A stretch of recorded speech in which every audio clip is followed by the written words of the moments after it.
mathematics or is it physics? Well, what I've heard is the way random numbers are generated is there are tiny fluctuations in the voltage in a circuit, any circuit, and so it's measuring the voltage, and so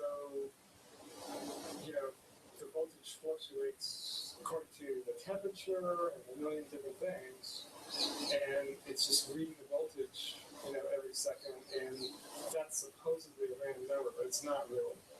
Because it's determined by all these factors, the environmental temperature, and so because the computer can only do what it's programmed to do, and you can't tell the computer to give me a random number.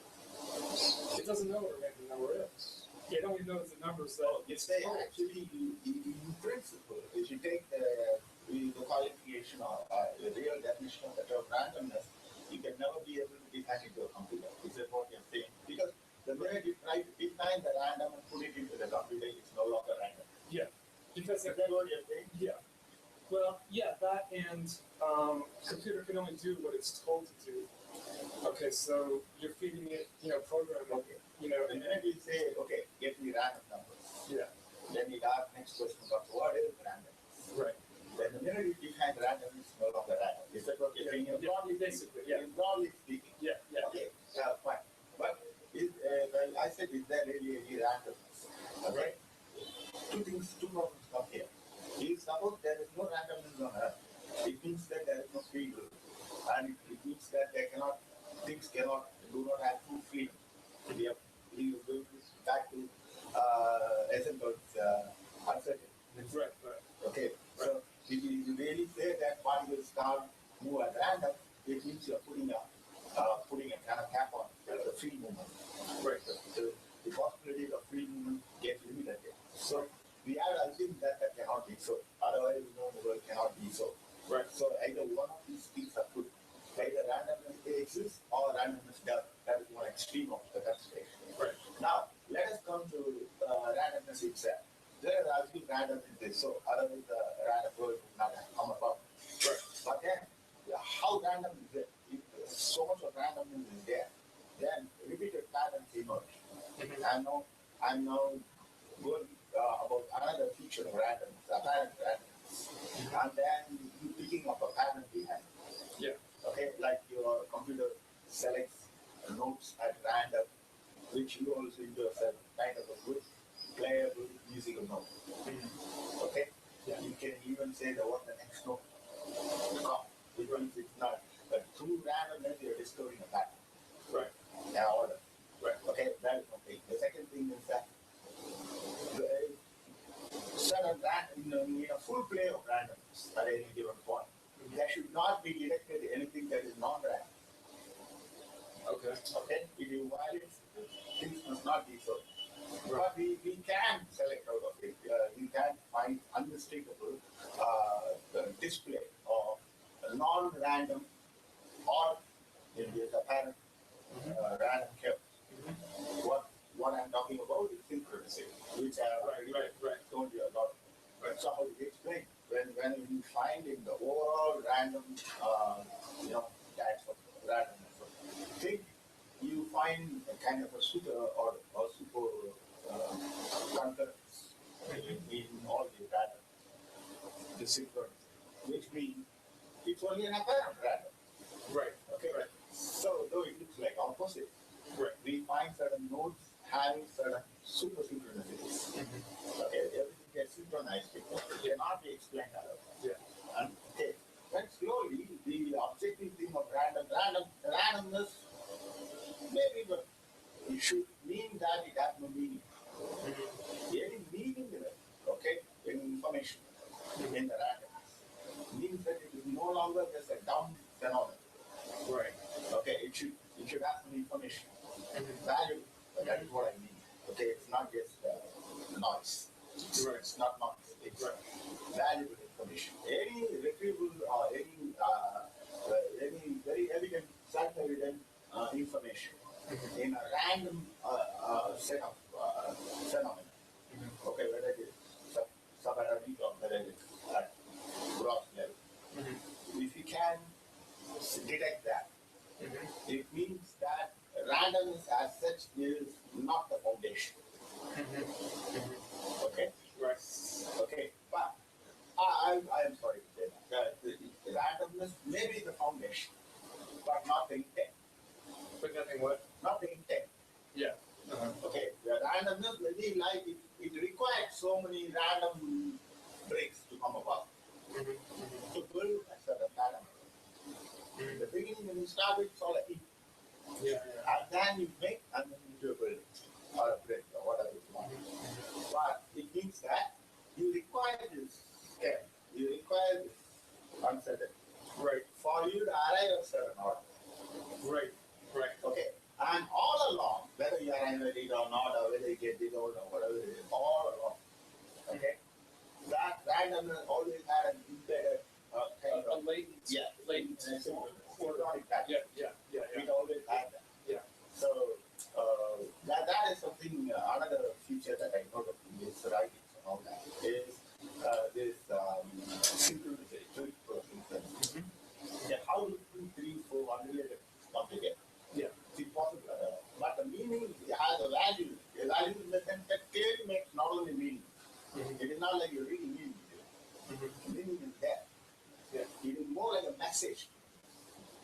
It's more like a clear revelation behind. It's like so far it's all so unclear. Suddenly some picture for you there. And the picture is a message. It's a message for you. This is it. Yeah. Which means what you're dealing with apparent randomness is also intelligent. Yeah. Right. Okay. I'm intelligent or more intelligent than the other. You can't put together these things. Put together the message exceeds your limit. Right. Of both understanding and your own power. Right. Yeah, that's a good point. Yeah, it's randomness is apparent to the observer, but it's not real. Whereas latent patterns in everything, it's all latent within apparent randomness. So it's only apparent randomness. Yeah. It's not even real random. Maybe who knows? Maybe you need that set of infinite numbers to create a problem. Yeah. You need that much infinite sets of infinite, indefinable sets of numbers to create a particular problem. Yeah. To put together a certain form. Okay. So that is quite apparent.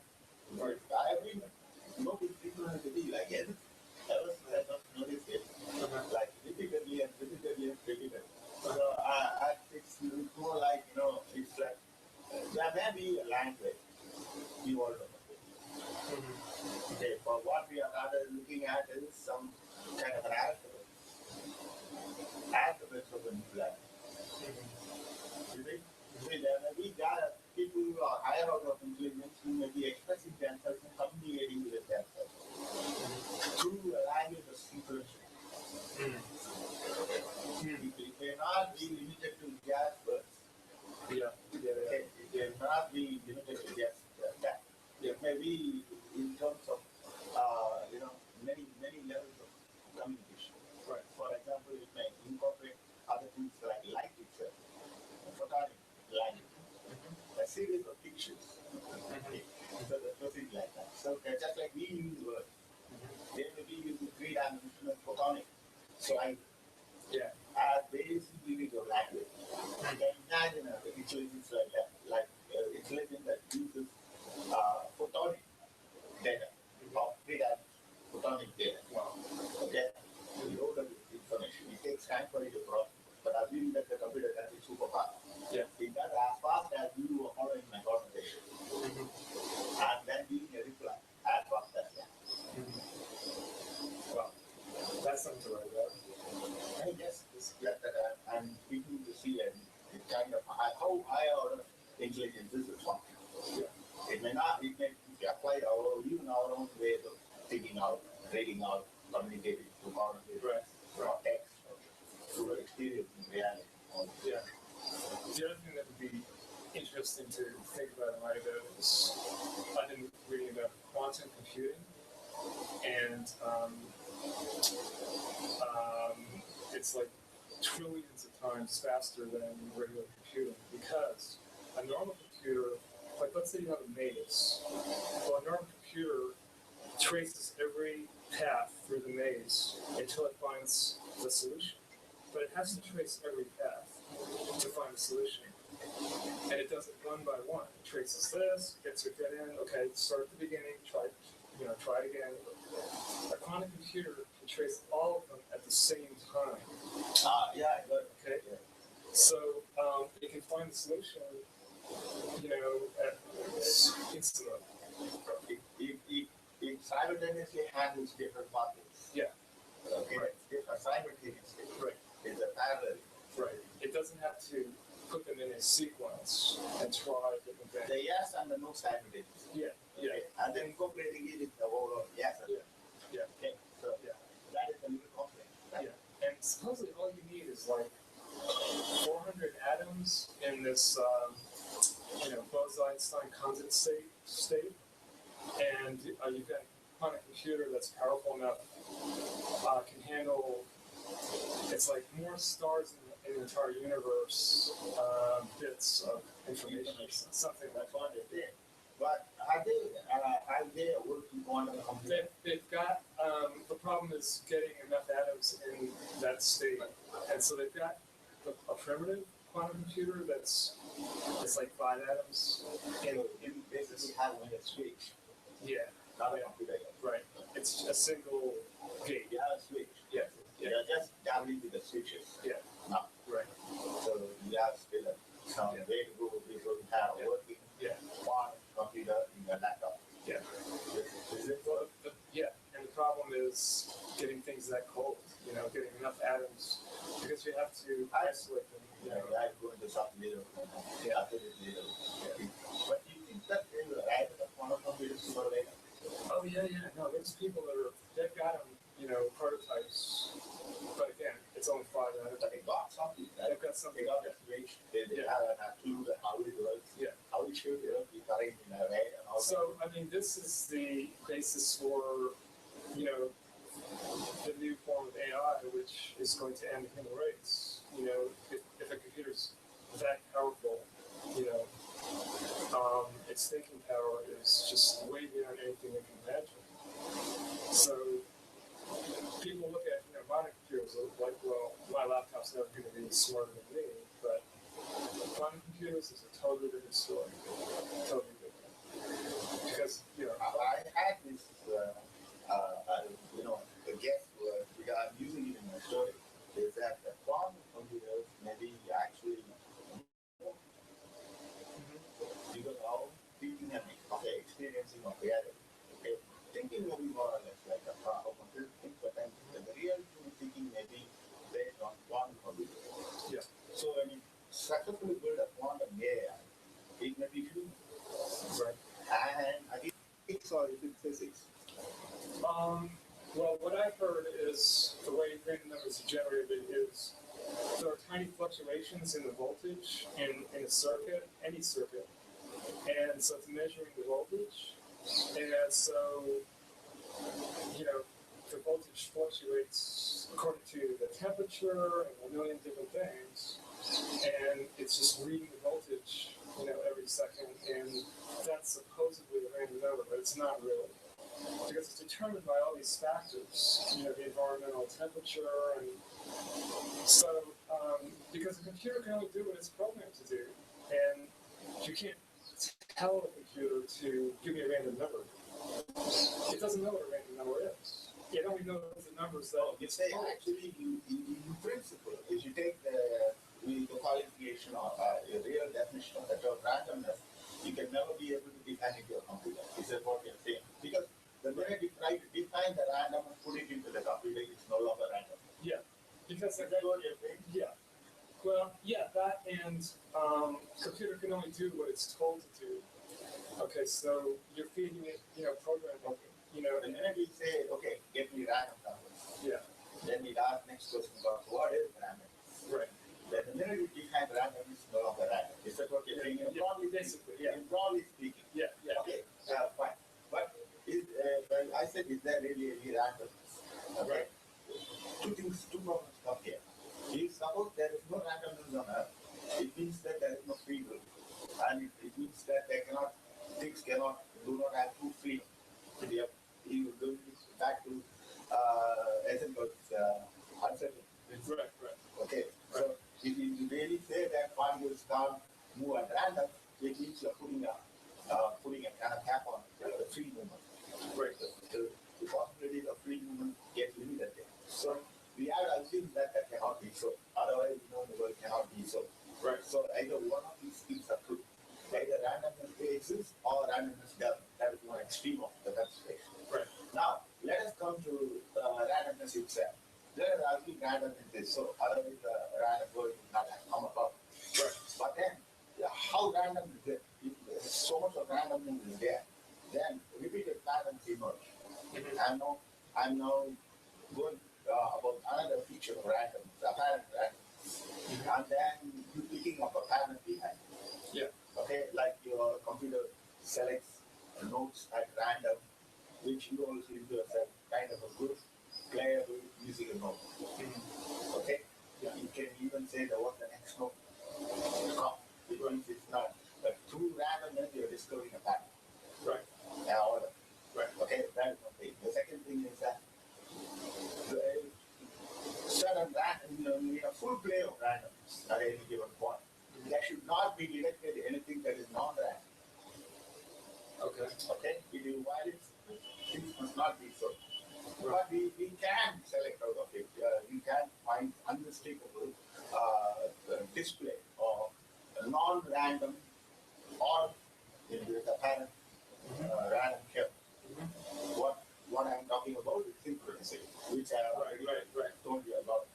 So how we explain when we find in the overall random types of random thing, you find a kind of a super or super concurrence in all the random, the synchronicity, which means it's only an apparent random. Right. Okay. Right. So though it looks like opposite, Right. we find certain nodes having certain super synchronicities. Okay, everything gets synchronized because it cannot be explained otherwise. Yeah. And okay, then slowly the objective thing of randomness maybe, but it should mean that it has no meaning. Any meaning in it, okay, any information in the randomness means that it is no longer just a dumb phenomenon. Right. Okay, it should have some information. Value, that is what I mean. Okay, it's not just noise. Right. It's not noise. It's valuable information. Any retrieval or any very evident, self-evident information in a random set of phenomena. Okay, whether it is subatomic or whether it is at gross level. If you can detect that, it means that randomness as such is not the foundation. Okay? Right. Okay, but I'm sorry to say that. The randomness may be the foundation, but not the intent. But nothing what? Not the intent. Yeah. Okay, the randomness may be like it requires so many random breaks to come about to build a certain pattern. In the beginning, when you start, it's all a heap. Yeah. And then you make and into a building or a bridge or whatever you want. But it means that you require this care, you require this uncertainty. Right. For you to arrive at a certain order. Right. Right. Okay. And all along, whether you arrive at it or not, or whether you get it or whatever it is, all along. Okay. That randomness always had an embedded kind A of latent. yeah. Latent. Photonic pattern. Yeah. It always had that. Yeah. So that is something, another feature that I know that is right and all that is this synchronicity. Yeah, how do 2, 3, 4 unrelated come together? Yeah. It's impossible. But the meaning has a value. A value in the sense that clearly makes not only meaning. It is not like you're reading meaning. The meaning is there. Yeah. It is more like a message. Okay, it's more like a clear revelation behind. It's like so far it's all so unclear. Suddenly some picture emerges. And the picture is the message. It's a message for you. This is it. Yeah. Which means what you're dealing with apparent randomness is also intelligent. Yeah. Right. Okay, I am intelligent or more intelligent than you. Otherwise, you can't put together these things. Put together the message exceeds your limit. Right. Of both understanding and your own power. Right. Yeah, that's a good point. Yeah, it's randomness is apparent to the observer, but it's not real. Whereas latent patterns in everything, it's all latent within apparent randomness. So it's only apparent random. yeah. Maybe even real random. Maybe who knows? Maybe you need that set of infinite numbers to create a problem. You need that much of infinite sets of infinite indefinable sets of numbers to create a particular problem. To put together a problem. Okay. So that is quite apparent. Right. I have been noting frequently again. I was noticed it. Like repeatedly. So it's more like, it's like there may be a language evolved over it. Okay, but what we are rather looking at is some kind of an alphabet. Alphabets of the new language. You see, there may be people who are higher order of intelligence who may be expressing themselves and communicating with themselves through a language of synchronicity. It may not be limited to just words. It may not be limited to just that. It may be in terms of many levels of communication. Right. For example, it may incorporate other things like light itself, a photonic language, a series of pictures. So the proceed like that. So just like we use words, they may be using three-dimensional photonic language. As basic unit of language. You can imagine intelligence like that, intelligence that uses photonic data, of three-dimensional photonic data. Okay? Load of information. It takes time for it to process. But assuming that the computer does it super fast. It does as fast as you are following my conversation. And then giving a reply as fast as that. Wow. That's something to write about. I guess I'm beginning to see a kind of how higher order intelligence is responsible. It may apply even our own way of thinking out, reading out, communicating to conversation, or text, or through experiencing reality. The other thing that would be interesting to think about in my idea is I've been reading about quantum computing, and it's like trillions of times faster than regular computing, because a normal computer, like let's say you have a maze, well, a normal computer traces every path through the maze until it finds the solution. But it has to trace every path to find the solution. And it does it one by one. It traces this, gets to a dead end, okay, start at the beginning, try it again. A quantum computer can trace all of them at the same time. Okay? So it can find the solution, instantly. It simultaneously handles different pathways. Okay. Right. Different simultaneously. Right. It's a parallel. Right. It doesn't have to put them in a sequence and try different things. The yes and the no simultaneously. Okay. And then incorporating it in the overall yes and no. Okay. So that is a little complex. Right? And supposedly all you need is like 400 atoms in this, Bose-Einstein condensate state, and you've got a quantum computer that's powerful enough, can handle. It's like more stars in the entire universe, bits of information, something like That's what they did. But are they working quantum computing? They've got, the problem is getting enough atoms in that state. And so they've got a primitive quantum computer it's like 5 atoms in Basically having a switch. Not a computer yet. Right. It's a single gate. You have a switch. You're just dabbling with the switches. No. Right.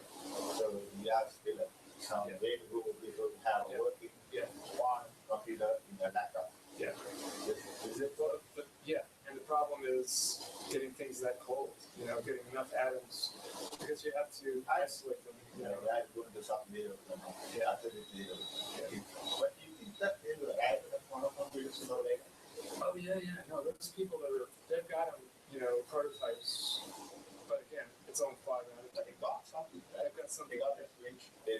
absolute how it works, Yeah. how it should be correct in a way. And all So, I mean, this is the basis for, you know, the new form of AI, which is going to end the human race. You know, if a computer's that powerful, you know, its thinking power is just way beyond anything we can imagine. So people look at, you know, modern computers like, well, my laptop's never going to be smarter than me, but quantum computers is a totally different story. Totally different. Because, you know, I had this, the guess we are using it in the story is that the quantum computers may be actually more human because now thinking and experiencing of reality. Okay, thinking may be more or less like how computers think, but then the real thinking may be based on quantum computers. Yeah. So when you successfully build a quantum AI, it may be human. Right. And again, Sorry,